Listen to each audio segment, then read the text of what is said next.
The afternoon sun baked the streets of Victoria Island, Lagos, turning every car roof into a mirror. The Royal Crown supermarket was crowded, its glass doors sliding open and shut like a heartbeat. A black G-Wagon pulled into the VIP spot. Out stepped Vanessa Okoro, 32, elegant, sharp, wrapped in a gold-striped Ankara dress that whispered money every time it moved. Her diamond earrings caught the sun like lightning. People stared, they always did. Her driver hurried to open the door. "Madam Vanessa, should I wait inside the car?" She waved him off. "Just stay close. Lagos people have long fingers." Inside, the supermarket smelled like fresh bread and imported perfume. Vanessa smiled. She liked it here. People recognized her. The CEO of Novatech Holdings, one of the richest single mothers in Lagos.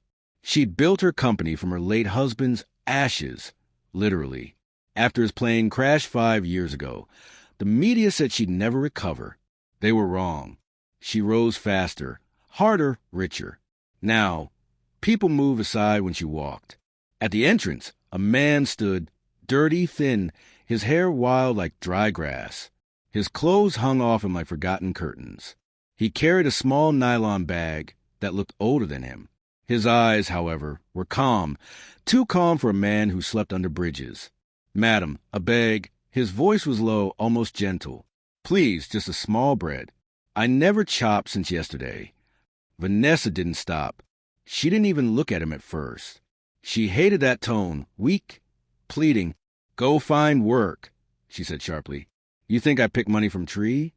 The man nodded slowly, as though her words didn't sting. "I've been looking, madam, but Lagos doesn't feed the honest poor." That reply made her pause.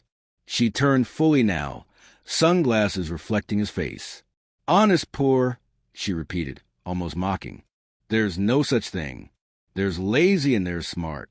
You picked your side." People around had started to notice. Phones hovered. A guard at the gate shifted uneasily. The man's gaze stayed steady. "Madam, it's not weakness to ask for mercy. Sometimes hunger is a test, not a choice." Vanessa's pride tightened. Mercy doesn't pay bills. She pointed her shopping bag at him. "Next time, don't beg the wrong person." Then, without thinking, she shoved him lightly aside and walked toward the sliding doors. The man stumbled but didn't fall. He straightened slowly. His next words stopped her mid-stride. "Be careful how you talk to strangers," he said quietly. "You don't know who God sends to test you."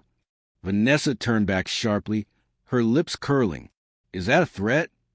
Before anyone could move, something flashed. A fast, dark blur came from the right. A delivery bike, brakes screeching. The rider lost control. The crate of bottled drinks flew off, heading straight for Vanessa. The homeless man moved first. He lunged forward, his palm connecting with her cheek. Slap, shoving her sideways at the exact moment the crate smashed onto the ground where she'd been standing. Bottles exploded, shards flying. For a full second, nobody breathed. Vanessa staggered, her cheek burning, her bag on the floor. The homeless man stood between her and the shattered glass, chest rising and falling. She blinked, dazed, then realized what had just happened. He'd slapped her, a billionaire, in public. "You!" She gasped, rage boiling through her shock. Guards ran forward. A crowd gathered. Her hand trembled with fury. "How dare you touch me?" The man lifted his hand slowly. "Madam, if I hadn't—" "Shut up," she snapped. "You think saving my life gives you permission to touch me?" The crowd murmured. Someone whispered, "But he saved her?" Vanessa's eyes blazed. "Arrest him. Now!" The guards hesitated. One muttered, "Madam, maybe—" "Now!" she screamed, as they grabbed the man's arms. He didn't resist. He only looked at her once more and said quietly, "You're alive, madam. That's enough for me." The words hit her like cold water, but she shoved the feeling aside. The guards dragged him toward the gate. People watched, whispering. Phones recorded. And just before they pushed him into the street, a voice cut through the air, firm, deep, and familiar. "Let him go."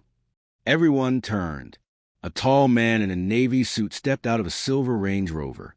His presence silenced the air. It was David Aluko, owner of Alu Tech Industries, one of the richest men in Africa, and Vanessa's top business rival.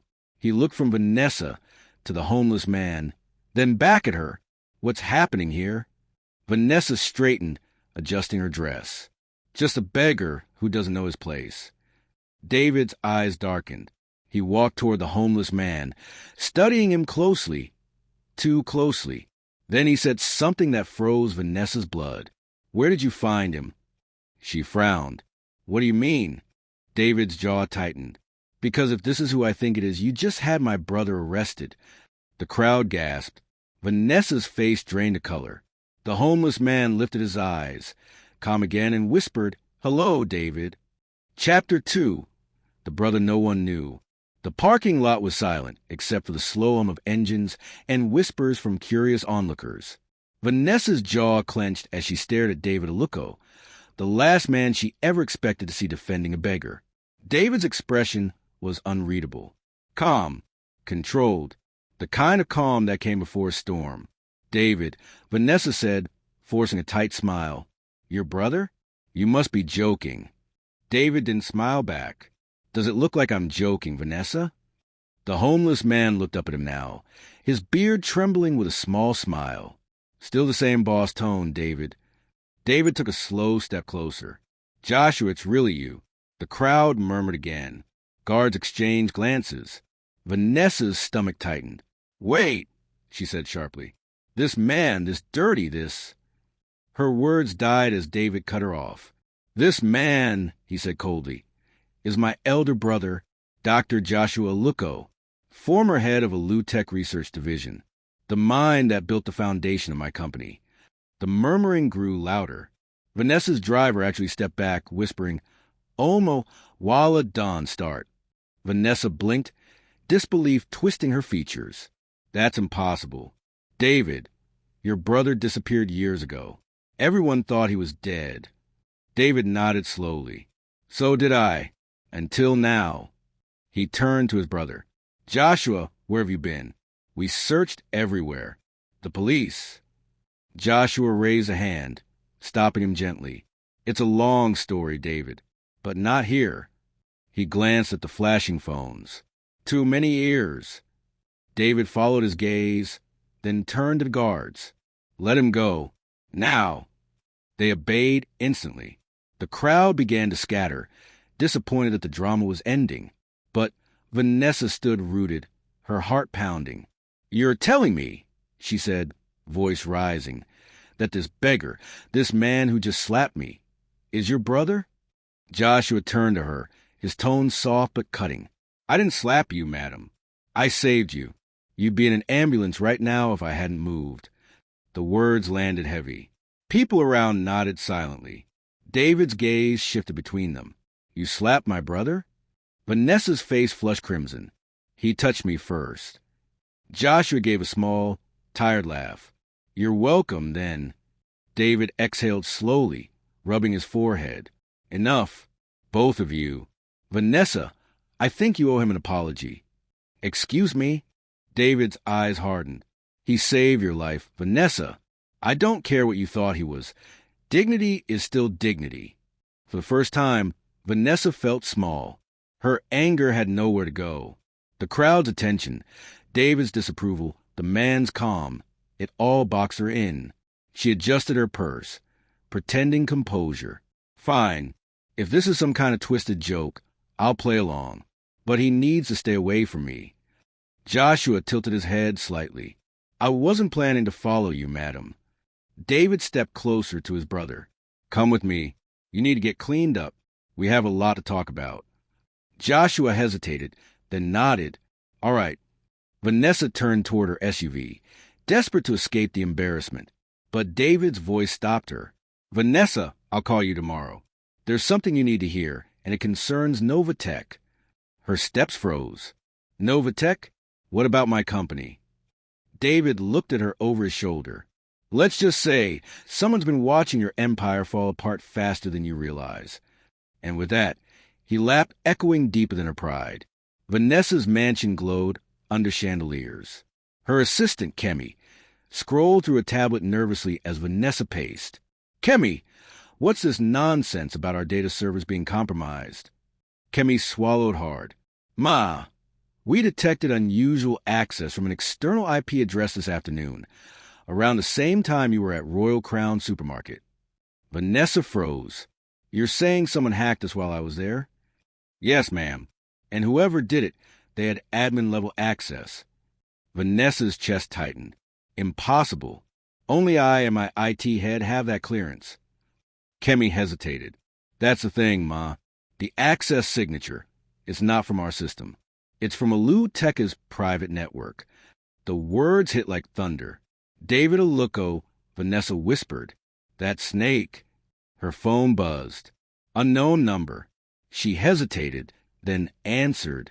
Who is this?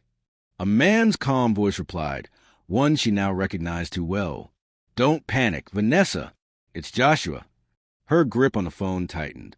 How did you get my number? You left it in the system. I didn't hack you. I protected you. Her voice trembled with anger. Protected me? You humiliated me in public. Joshua's tone didn't change. And yet you're still alive. She was about to hang up when he added, you should check your server room tonight. There's something planted there that could destroy Novatech by morning. Vanessa froze. What are you talking about? But the line went dead. She stood there, phone in hand, pulse racing. Kemi looked at her nervously. Madam, what's wrong? Vanessa's eyes darted toward the hallway, leading to her private office. Call security, she said. We're going to the data room, now. The marble floor of Novatech Towers gleamed like still water. It was almost midnight. The entire building was silent, except for the low hum of air conditioners and the echo of Vanessa's heels. Behind her, Kemi and two security guards followed nervously. Madam, I swear we checked everything this afternoon, one of the guards said. Vanessa didn't answer. Her face was a mask, all calm on the outside but boiling inside. They reached the glass doors of the server room, sealed by fingerprint access. Vanessa pressed her thumb. A soft beep, then a click. The door slid open. Cold air rushed out, carrying the faint buzz of machines. Lights blinked on the rows of black towers. The digital heartbeat of her empire. Stay sharp, she whispered. Kemi checked her tablet, watching the readings. No visible breach, Ma. But wait. She frowned.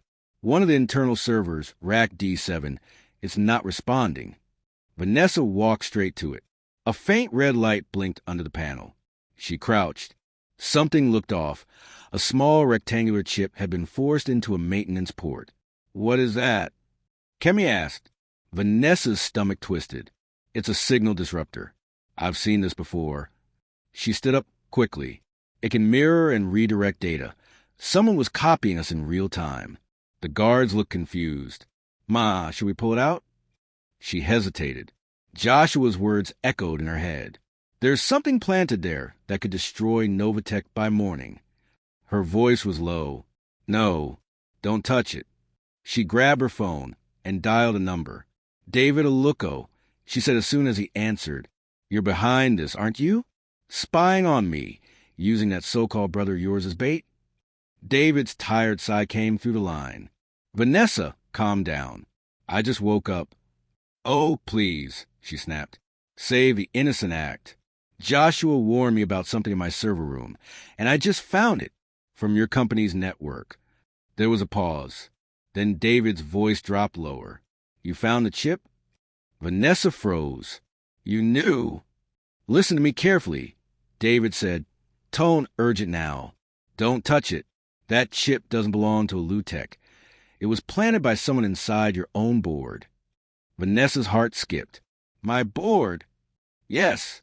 And if you pull it out without deactivating it, it triggers a full data wipe. Her breath caught. Kemi covered her mouth, eyes wide. David continued. Joshua discovered the same tech 6 years ago. The reason he disappeared. Someone used it to steal his research and ruin his name. That's why he went off the grid. He's been tracking this device ever since. The word struck her like thunder. She looked at the blinking chip again. Red, pulsing, silent. David's tone softened. Vanessa, I don't know what's going on between you and him, but if he said he's protecting you, believe him. He's the only one who could disarm that thing safely. The line went dead. For a moment, Vanessa stood frozen, her reflection trembling on the glass panel. Kemi whispered, "Ma, what do we do now?" Vanessa swallowed hard. "We find him." Rain beat against the tin roof like impatient fingers.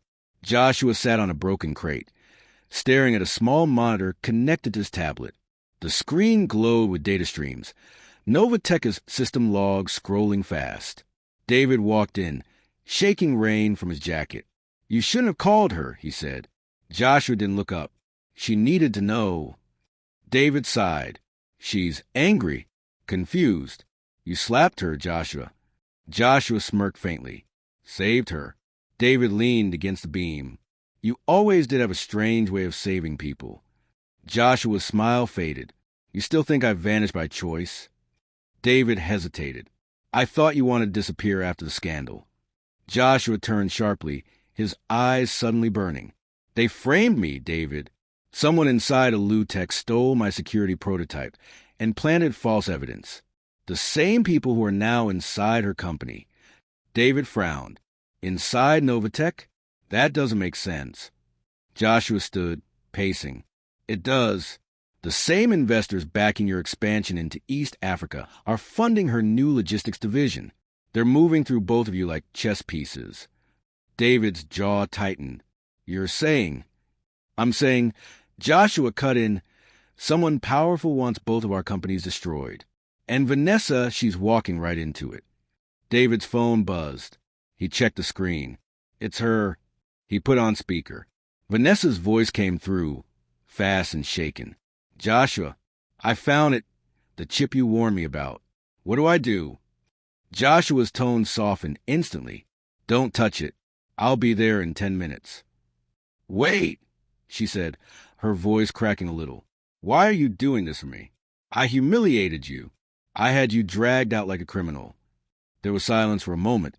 Then Joshua said quietly, "Because life already slapped you harder than I ever could. You just haven't realized it yet." The line went silent. David looked at his brother. "You're going back there?" Joshua nodded. "Yes, but this time not as a beggar." He reached for a duffel bag in the corner and unzipped it. Inside was a folded black suit, a clean shirt, and a small drive marked Project Echelon. David frowned. "You kept it all this time." Joshua's expression was grim. "It's the key to everything, and the reason someone wants us both erased." The elevator doors slid open. Vanessa stood inside, her heart pounding, waiting. The rain outside painted the glass wall silver. Kemi whispered, "Ma, are you sure about this? Security says the man is already downstairs." Vanessa nodded. "Let him in." A moment later, the doors opened again, and Joshua walked in, clean, composed. His beard trimmed, his eyes sharp.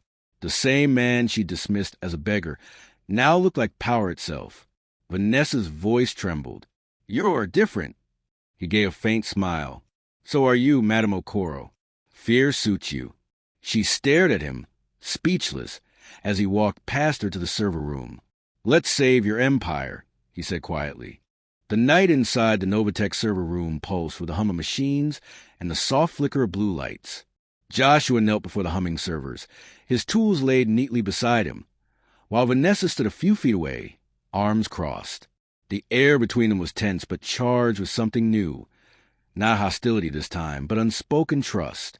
Kemi hovered nervously near the door, whispering to her boss if this was wise. Vanessa didn't answer right away. Her eyes stayed on a man who once looked like a beggar, but now handled her company's most guarded systems, like a surgeon repairing a heart. She finally told Kemi to let him work.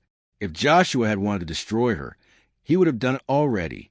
Joshua's calm voice filled the room as he tapped rapidly on his tablet, connecting a fine wire to the chip lodge in one of the main servers. He explained that whoever planted the device knew exactly what they were doing. It wasn't random sabotage. It was surgical precision. He paused when he found a digital signature repeating through the data streams, a name Vanessa recognized instantly. Tosin Ajayi. The words hit her like a cold blade. Tosin had been her chief financial officer, one of the first people to believe in her, when the company was nothing but a rented office and a dream. Her face hardened with disbelief, then pain. Joshua didn't comfort her. He simply told her that betrayal often hides behind loyalty that's too perfect. When he disarmed the chip and slid it carefully into a small lead case, the red lights on the servers turned steady green again. Relief washed over Kemi. But Vanessa couldn't rest. She looked at Joshua and asked why he was helping her after all she'd done. He told her that anger was easy, but redemption required work. She had punished him out of pride. He was saving her out of purpose. His words cut deep, but they also healed something in her chest that she hadn't known was broken. He finally revealed the truth about his disappearance years ago. 6 years earlier, he had created a revolutionary security algorithm called Project Echelon, technology powerful enough to predict and prevent cybercrime. It vanished overnight, stolen, and then used in foreign defense contracts under another name. The blame was pinned on him. He became the scapegoat for a theft orchestrated by Chieftain Lottie, one of the same investors funding both Novatech and Alutech today. Vanessa's mind reeled as she realized the scale of the deception. Joshua explained that the same device planted in her servers was part of a wider scheme, but he had kept the original core of Echelon hidden, a version that secretly tracked every unauthorized copy of itself. And that tracker was now pinging from inside her own building. They traced the signal to the 12th floor, Tosin's office.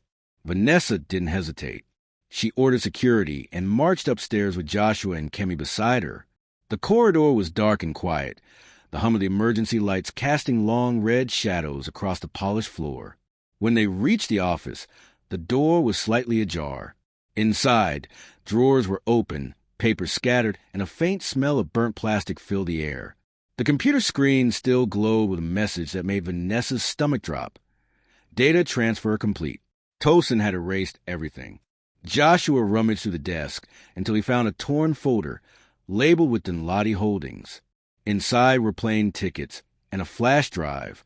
Vanessa sank into the chair, her shoulders heavy. She whispered that she had built her company from the ashes of loss, and one man's greed had almost destroyed it. Joshua told her quietly that she hadn't just built a company. She had built walls. Success, he said, had turned her into a fortress. She laughed through her tears, accusing him of always finding lessons in pain. He smiled faintly and told her that people only stop teaching when others stop learning. Before they could say more, the elevator doors opened. Kemi returned with 2 guards and David Aluko. He had tracked his brother's phone, worried that he'd walked into a trap. When he saw the wrecked office, he asked where Tosin was. Joshua answered simply that Tosin had fled to the private airstrip at Acadia, likely heading toward Dinladi's safe house. David's expression turned cold. They had to end it that night. Rain lashed the tarmac when they arrived at the airstrip. A private jet waited with its engines running. Tosin stood near it, arguing with 2 men in dark coats, demanding his promised payment.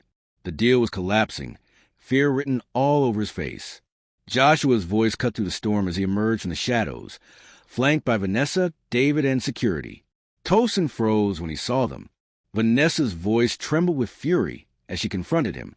He stammered excuses, blaming Dinladi and claiming he'd only wanted to rise in a system that ignored him. She shouted that he could have spoken. That betrayal wasn't ambition. His eyes filled with regret. When Joshua revealed the drive in his hand, proof of every transaction, every stolen document, Tosin broke completely. The 2 men beside him tried to escape toward the plane, but guards intercepted them. Sirens echoed in the distance as the authorities arrived. As police led Tosin away, he looked back once, whispering that he never wanted to destroy her, only to be seen. Vanessa's anger melted into something heavier, sadness. She told him quietly that she saw him now, but far too late. Rain poured harder as flashing lights painted the airstrip red and blue. Joshua stood beside her, saying softly that the real work began now, rebuilding what was broken and forgiving what could still be healed. Vanessa nodded, knowing he was right. By dawn, the story had already spread. The attempted corporate sabotage, the shocking alliance between rivals, and the mysterious man who stopped it all. Later, at a board meeting, Headlines flashed across the screen. Novatech and Alutech announced strategic alliance. Vanessa looked across the table at the two men who had changed her life. David smiled knowingly. Joshua simply told her that he didn't plan to stay. He would move on to help others, perhaps build something that taught the next generation how not to repeat their mistakes. She offered to invest in his dream, and for the first time since they met, he laughed freely. The storm between them had finally passed. 6 months later, Lagos was buzzing again. The chaos of yesterday had become tomorrow's legend. On the giant billboard above Eco Atlantic, Vanessa's face appeared beside the words Project Echelon Initiative, Empowering African Innovators. At the Grand Hall of the Eco Convention Center, crowds poured in for the Tech for Humanity Summit. Reporters jostled for photos as black cars arrived one after another. Vanessa stepped out dressed simply, her expression calm and open. The woman who once demanded attention now carried grace like quiet power. When journalists shouted questions, she smiled gently and told them she wasn't interested in being back on top. What mattered, she said, was helping others climb. Inside, she joined David near the main stage. He congratulated her on the new program, and she asked where Joshua was. David chuckled and told her his brother was hiding among the youth volunteers, the place he truly belonged. Vanessa found him backstage surrounded by teenagers in colorful shirts, their faces lit by screens. He was helping a young girl debug a line of code. His patience, his warmth. It was clear the man had found peace. When he noticed Vanessa watching, he smiled, teasing that she'd come to inspect his new classroom. She laughed and admitted she still hadn't forgiven that slap. He told her she had needed it more than she deserved it, and they both laughed. The summit began with applause and speeches. David spoke about rebuilding trust between technology and humanity. He said innovation without compassion was dangerous. Then he introduced Vanessa, praising her for proving that humility and leadership could exist in the same heart. When she took the stage, the hall fell silent. She spoke not as the billionaire executive people once feared, but as a woman who had been broken and rebuilt. She confessed that 6 months ago, she was a prisoner of her own pride, judging others by what they lacked instead of who they were. But one act, a slap meant to save her life, had forced her to see the world differently. She announced the launch of Project Echelon Initiative, a free digital academy for 10,000 underprivileged youths across Africa. The crowd erupted into applause, the cameras flashing as her words filled the hall, because talent should never die on the streets just because kindness does. Joshua, standing among the volunteers, smiled quietly, pride softening his expression. After the summit, they walked outside together beneath the setting sun. The city glowed gold against the ocean. She told him he could have taken all the credit for the project, but he only smiled and said that credit was like perfume, pleasant in small doses, poisonous when swallowed. He explained that this wasn't about him. It was about showing that the poor aren't always helpless, and the rich aren't always heartless. Sometimes they simply forget what hearts sound like. Vanessa realized then that he would leave again. He admitted it, saying there were children in Port Harcourt building drones from scrap metal who needed guidance more than corporations needed applause. She said she would miss arguing with him, and he teased that she'd miss winning more. They shook hands, not as enemies, not as savior and saved, but as equals. When he drove away, she stood at the roadside watching the car disappear into the fading light. She whispered that he had saved her twice, once from danger and once from herself. Weeks later, Novatech flourished again. The outreach centers grew across the country, and reports showed thousands of youths completing training. Kemi delivered the numbers to Vanessa's office, who smiled quietly and placed a small framed photo on her desk, a picture of Joshua surrounded by laughing children. She whispered to herself that no one remained a beggar forever, not when purpose finally found them. Far away on the Makoko waterfront, children played beside floating classrooms built from wood and steel. Joshua sat among them, teaching robotics from salvaged parts. A little boy tugged at his sleeve and asked if it was true he had once been homeless. Joshua smiled and said maybe he had been, but that he was home now, right there among them. He looked toward the horizon where the sun kissed the sea, warm light breaking over the water. The laughter of the children filled the air. And as the scene faded, one truth lingered, that kindness costs nothing, but it saves everything.